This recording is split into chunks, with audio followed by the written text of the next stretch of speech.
Hello నమస్తే అండి, నేను లక్ష్మీ శర్మ. చాలా రోజుల తర్వాత మళ్ళీ వస్తున్నాను. ఇవాళ నేను కందిపొడి చేస్తున్నాను. కందిపొడి సాధారణంగా చాలామంది రకరకాల టైప్లో చేస్తారు. నేను చేసే టైప్లో నేను చెప్తానండి. ఈ కందిపప్పు తీసుకున్నాను, ఇది 2 టంబ్లర్స్ తీసుకున్నాను. ఇదేమో శనగపప్పు 3/4 టంబ్లర్ తీసుకున్నాను, 3/4 తీసుకున్నాను. ఇది పెసరపప్పు మినపప్పు కూడా అరగంట కూడా ఇంకా కొంచెం తక్కువే తీసుకున్నా అనమాట. ఎండుమిరపకాయలు ఇదేమో ఉప్పు. వీటంతా ఇవన్నీ ఏం చేయాలంటే అన్నీ సపరేట్గా నూనె లేకుండా వేయించుకోవాలి. చాలామందికి తెలుసు, అయితే నేను చేసే విధానాన్ని నేను మీకు చూపిస్తున్నాను అనమాట. ఓకే, స్టార్ట్ చేస్తానండి.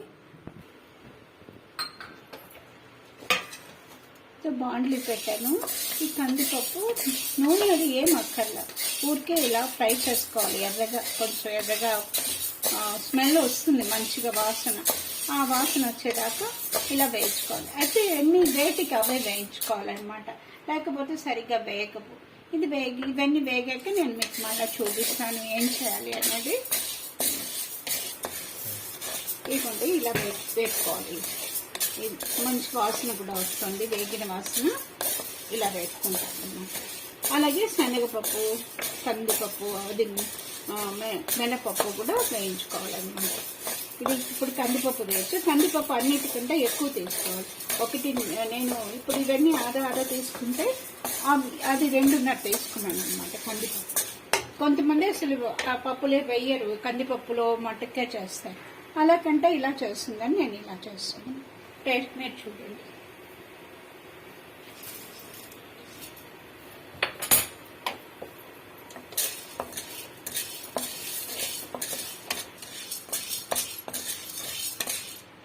శనగపప్పు కూడా ఇదిగో వేయించేస్తానండి, అయిపోయింది.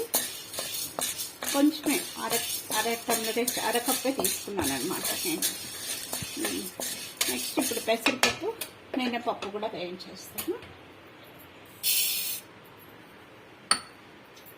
ఇప్పుడు వేసేయచ్చు, 2 ఒకే. ఇప్పుడు పెసరపప్పు వేసాను, ఇది మినపప్పు. ఇది కూడా ఇంచుమించు అలాగే ఉంది కాబట్టి ఇవి 2 ఈవెన్గానే ఉన్నాయి. ఇవి 2 కలిపి వేయించేసేయచ్చు అనమాట. గుళ్ళు అలా అయితే సపరేట్గా వేయించుకోవాలి. ఇప్పుడు ఇది బద్దపప్పే కాబట్టి ఇవి 2 ఆల్మోస్ట్ ఒకేలా ఉంటాయి, దీంతో ఉంటాయి. అందుకని ఇవి 2 కలిపి వేయించేస్తున్నాయి. ఇది ఎంత పావు అనమాట. పావు కప్పు తీసుకుంటే చాలు. ఇదిగోండి, ఇవి కూడా వేగిపోయినాయి, మంచి వాసన వస్తున్నాయి. మినపప్పు ఉంది కదా, ఇందులో మంచిగా వేగిపోయింది బాగా. ఇది కూడా తీసేస్తున్నాను, అయిపోయింది వేగడం. ఇప్పుడు ఏం చేయాలంటే వేయిస్తే బాగుంటుంది. దీనికి కూడా నూనె ఎక్కర్లేదు. లాస్ట్లో దింపేటప్పుడు ఏం చేయాలంటే కొంచెం రాళ్ళు ఉప్పు కూడా ఇందులో వేసేసేయాలి.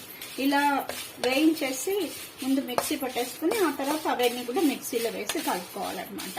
జీలకర్ర కూడా కొంచెం వేయాలి మిక్సీ వేసేటప్పుడు, నేను చూపిస్తాను. ఇందులోనే లాస్ట్లో రాళ్ళ ఉప్పు కూడా వేసేస్తే మంచి ఎప్పటికప్పుడు ఫ్రెష్గా ఉంటుందన్నమాట కందిపొడి. అది ఇదిగోండి, మిరపకాయలు వేగిపోయినాయి. ఇందులోనే రాళ్ళ ఉప్పు ఒక 2 స్పూన్స్ వేసేస్తున్నాను. ఇది సరిపోతుంది 300. అది పప్పులు కొంచెం ఆరినాక ఫస్ట్ ఇది వేసేసుకుని తర్వాత పప్పులు వేస్తాను, అది మీకు చూపిస్తాను. లాస్ట్లో జీలకర్ర దింపేటప్పుడు జీలకర్ర వేయాలి, దీంట్లో కాదు మిక్సీలో చూపిస్తాను. 1 స్పూన్ జీలకర్ర కూడా వేస్తే మంచి వాసనగా ఉంటుంది అన్నమాట. ఇక మిక్సీలో ముందు మిరపకాయలు వేస్తున్నానండి, వేయించింది చల్లగా అయిపోయినాయి.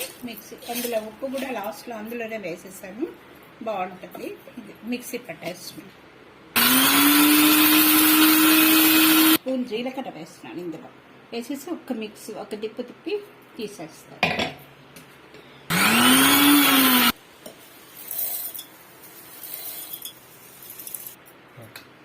ఇదిగోండి, కందిపప్పు అంతా అదే కందిపొడి, అన్ని పప్పులు వేయించి పెట్టినాం కదా, అవన్నీ మిక్సీలో వేసేసి పొడి చేశాను. ఇప్పుడు ఫస్ట్ నేను ఎండుమిరపకాయలు, ఉప్పు, జీలకర్ర వేసాను కదా, అది నేను ఎందుకు సపరేట్గా తీసానంటే ఒకవేళ ఎక్కువైతే ఈ పొడి తీసి పెట్టుకోవచ్చు, 3 సరిపోవచ్చు. అయినా కూడా నేను టు బి సేఫ్ అని తీసి పెట్టి చూసుకుని కావాలంటే కలుపుకోవచ్చు. ఇదేం వేస్ట్ అవ్వదు. ఇది కూరల్లో వాటిల్లో కూడా మనం వేసుకోవచ్చు, బాగుంటుంది.